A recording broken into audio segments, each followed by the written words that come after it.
పిత పుత్ర పవిత్రాత్మ నామమున ఆమేన్. ప్రభు మీతో ఉండునుగాక, మీ ఆత్మతో ఉండునుగాక.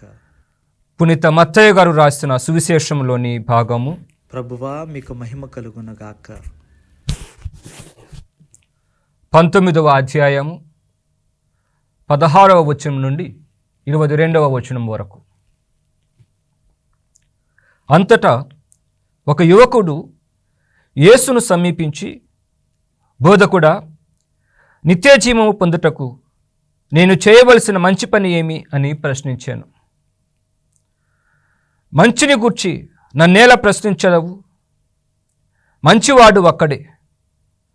నిత్యజీవము పొందగోరినచో దైవాజ్ఞలను ఆచరింపుము అని యేసు సమాధానమిచ్చాను. ఆ దైవాజ్ఞలు ఏవి అని ఆ యువకుడు తిరిగి ప్రశ్నించాను.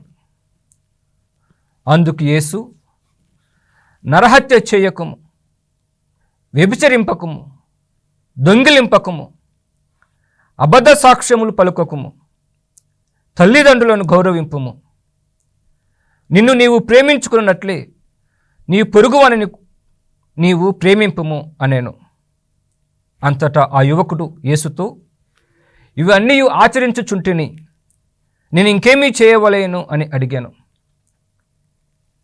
నీవు పరిపూర్ణుడు కాగోరినచో వెళ్ళి నీ ఆస్తిని అమ్మి బీదలకు దానము చేయము, అప్పుడు పరలోకమందు నీకు ధనము కలుగును. నీవు వచ్చి నన్ను అనుసరింపుము అని ఆయన సమాధానమిచ్చాను. ఆ యువకుడు అధిక సంపద గలవాడగుటచే ఈ మాట విని బాధతో వెళ్ళిపోయాను. ఇది క్రీస్తు ప్రభుని సువిశేషము. క్రీస్తువా మీకు స్తుతి కలుగునుగాక.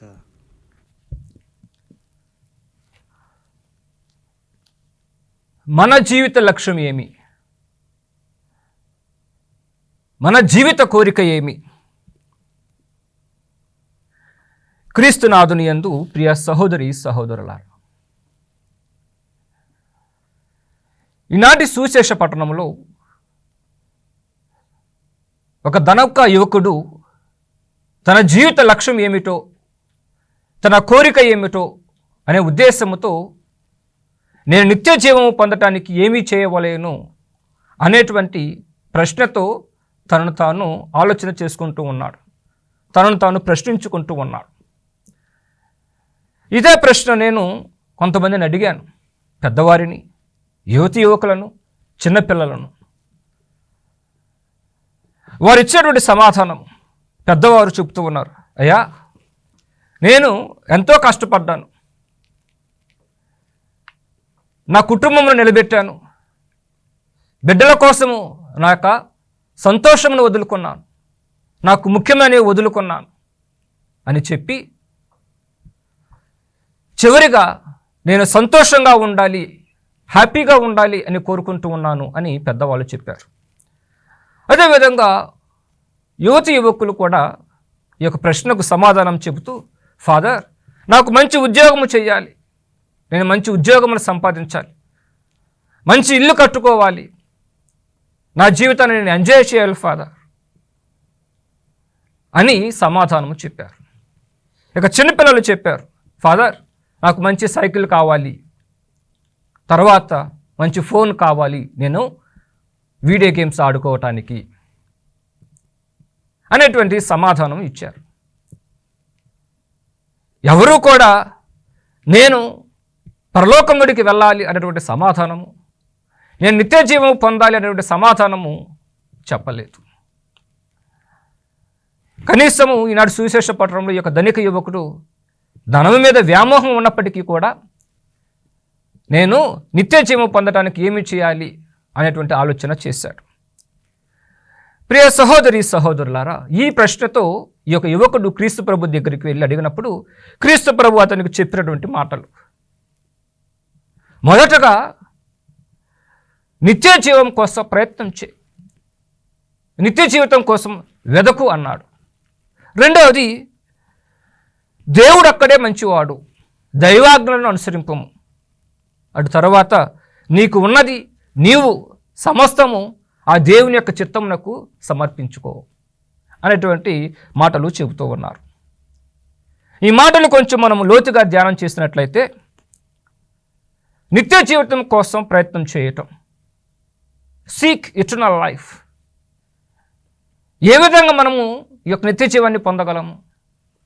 ఉదాహరణకు మన యొక్క గృహ అవసరాల కోసము, లేకపోతే మంచి వంటను తయారు చేయటం కోసము మనకు కావలసినటువంటి వస్తువులను మనము షాపు దగ్గరకు వెళ్ళి, అంగడి దగ్గరికి వెళ్ళి కొనుక్కొని వస్తాం.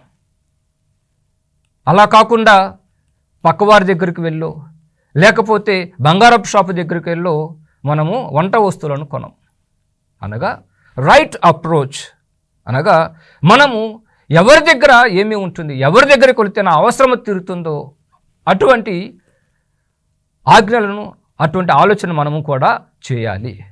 ఇతడు చేసినది మంచి పని. క్రీస్తు ప్రభు దగ్గరికి వెళ్ళాడు, నేను నిత్య జీవం పొందాలంటే ఏమి చేయాలి అని. క్రీస్తు ప్రభు చెప్పినటువంటి మాటలు, ఇదిగో నీవు నిత్య జీవితం పొందాలి అంటే దేవుడు మంచి అని తెలియచేసుకో, దేవుడు మంచివాడని గుర్తుంచుకో. ఈ యొక్క ధనిక యువకుడు అనుకుంటూ ఉన్నాడు, నేను నీతిమంతుడను, సెల్ఫ్ రైచియస్ మ్యాన్, నేను పరిపూర్ణుడను అని తనంతటగా తానే గొప్పవాడని భావిస్తూ ఉన్నాడు. అందుకని క్రీస్తు ప్రభు అతనికి చెప్తున్నటువంటి మాట, ఇదిగో నీవు దేవుడు మాత్రమే గొప్పవాడు అని గుర్తించు. అదే విధముగా క్రీస్తు ప్రభు అతనికి చెప్తున్నటువంటి మాట, దైవాజ్ఞలను అనుసరింపుము. దైవాజ్ఞలు ఏమి చేస్తూ ఉంటాయి? ఈ యొక్క నియమాలు మనలను దేవునితో మంచి బంధం ఏర్పరచుకోవటానికి, తోటి వారితో మంచి అనుబంధం ఏర్పరచుకోవటానికి ఉపయోగపడుతూ ఉంటాయి. ఇదే క్రీస్తు ప్రభు ఆ యొక్క యువకునికి తెలియచేశారు. ఈ మాటలు చెప్పినప్పుడు ఆ యొక్క యువకుడు అన్నాడు, నేను నా చిన్నప్పటి నుండి కూడా ఈ యొక్క నియమములను పాటిస్తూ ఉన్నాను అని. అప్పుడు క్రీస్తు ప్రభు అంటున్నాడు, నీకున్నటువంటి ధనమును అమ్మివేసి ఇతరులకు దానము చేయుము అని. అప్పుడు ఈ యొక్క యువకుడు నిరాశతో క్రీస్తు ప్రభు నుండి వెళ్ళిపోతూ ఉన్నాడు. ప్రియ సహోదరి సహోదరులారా, ఈ యొక్క యువకుడు అనుకున్నాడు, నేను బాహ్యముగా దేవుని అనుసరిస్తే సరిపోతూ ఉంటుంది, నేను దేవుణ్ణి ధనముతో అనుసరించగలను అన్నటువంటి ఆలోచనతో ఉన్నాడు. అందుకనే మనము చదువుకుంటూ ఉంటాం, మత్తయి శుభవార్త 6వ అధ్యాయము 24వ వచనములో, ఏ వ్యక్తియు ఇద్దరు యజమానులను సేవింపజాలడు, ధనమును దైవమును అనుసరింపజాలడు. మనము దేవుడు కావాలంటే ఇదిగో ఆ దేవుని అనుసరించడానికి పాటించవలసిన నియమములను మనము తెలుసుకోవాలి. ధనము కావాలి అంటే ఇదిగో దేవుని మనము అనుసరించలేము. అదే విధముగా సామెతల గ్రంథము 3వ అధ్యాయం 9వ వచనంలో కనుక చూసుకుంటే, నీ ధనముతో దేవుని పూజింపము, నీకు పండిన పంటలో మొదటి పాలు అతనికి అర్పింపు. నీకు నిత్య జీవితము కావాలంటే, నీ ధనముతో ఆ దైవరాజ్యంలో ప్రవేశించాలంటే నీకు ఉన్నదానిలో ముందు దేవునికి సమర్పింపము. అదే విధముగా నీ పొరుగువానిలో దేవుని చూసి ఇతరులకు సహాయం చేయము. అది మనము చేసినప్పుడు, ఆ విధంగా మన జీవితంలో మనం పాటించినప్పుడు తప్పుకోకుండా దేవుడు ఆ నిత్య జీవితమును మనకు కూడా దయచేస్తూ ఉంటాడు. ఈ యొక్క యువకుడు తన యొక్క మాటలతో దేవుని అనుసరించి పరలోక రాజ్యంలో నిత్య జీవితము పొందాలని ఆలోచన చేశాడు, కానీ తన యొక్క హృదయముతో దేవుని యొక్క రాజ్యంలో ప్రవేశించాలి అనేటువంటి ఆలోచన చేయలేదు. అనగా తనకు ధనమే ముఖ్యం అనుకున్నాడు, ధనవంతుడిగా ఉండటమే ముఖ్యం అనుకున్నాడు. మనము ధనమును 2 విధములుగా ఆలోచన చేసుకోవచ్చు. ఒకటి ఆధ్యాత్మిక సంపద, రెండవది ఈ ప్రాపంచిక సంపద. మనకు ముఖ్యమైనది ఆధ్యాత్మిక సంపద. దీనివైపు మన యొక్క ఆలోచనలను, మన యొక్క మనసులను మనము కేంద్రీకృతం చేసుకున్నప్పుడు మనము పరలోక రాజ్యంలో ప్రవేశించగలం. అందుకని రాజుల దినచర్య మొదటి రాజుల దినచర్య 16వ అధ్యాయం 11వ వచనములో ఏమని ఉంటుందంటే, ప్రభువుని సాయం అడుగుము, అతనిని సేవింపుము అని యొక్క వాక్యం సెలవిస్తూ ఉంది. నీవు ప్రభువును గనక సేవిస్తే అతనిని సాయం అడిగితే, ఆయన కోసం వెతికితే తప్పకోకుండా నీవు పరలోక రాజ్యంలో ప్రవేశించగలవు. కనుక ప్రియ సహోదరి సహోదరులారా, మనము కూడా ఆలోచన చేసుకుందాం. నీ హృదయం ఎక్కడ ఉన్నది? మత్తయి శుభవార్తలు అంటూ ఉంటుంది 6వ అధ్యాయం 21వ వచనములు, నీ సంపద ఉన్న చోటనే నీ హృదయము ఉండును అని. నీ సంపదలు దేవుని దగ్గర ఉంటే నీ హృదయంలో దేవుడు ఉంటాడు. నీ సంపదలు ఇహలోక వస్తువుల మీద ఉంటే అక్కడ నీ హృదయము ఉంటుంది. కాబట్టి మనకు దేవుడు కావాలనుకుంటే ఇదిగో ఈ ధనమును త్యాగం చేయాలి. కాబట్టి ఈనాటి సువిశేష పట్టణం ద్వారా మనందరం కొన్ని ప్రశ్నలు వేసుకుందాం.